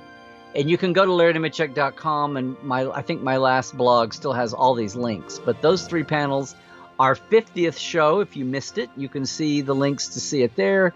And my number 200 Life Support Live from Tuesday. And the thing is, just like we had show 51 today, I'll be doing show 201 on Tuesday of Tuesday's Live. And another Trek Files podcast from Roddenberry will be on Tuesday too. So all the stuff is still moving along, and we'll see what happens next special. Real quick, Tim says no sign of Life Support Live podcast on my regular podcast app, Podbeam. Tim, do a search for Life Support Live, Ollie and Larry, and let us know if that doesn't bring it up. There's a few other shows that pop up when you do a search for on Pod. So what platforms are we listed on? It should be everywhere. Okay. So just let us know, Tim, if that doesn't bring it up. On my end, I am bringing back what I call office hours. This is an hour where I have a live conversation with people in the Psych Show community. So if you want to be a part of that, that's happening Thursday at 11 a.m. Pacific, 2 p.m. Eastern, I believe 7 o'clock British summertime, 11:30 Indian Standard Time, and 2 a.m. Philippine time is when that's happening. And join my Discord to be open to that. Other than that, I'm at Alimatu on social. Larry, where can people find you? Oh, yeah, at Larry Nemecek on Twitter. And Larry Nemecek's Trekland on Instagram. Oh, Larry Nemecek on YouTube. Everybody, please subscribe on my YouTube channel, where this show is replayed also. And until next time, folks, as Glinda just said, live long and party on. Live long and prosper, folks. Yep. Trek well, everybody. Bum-bum.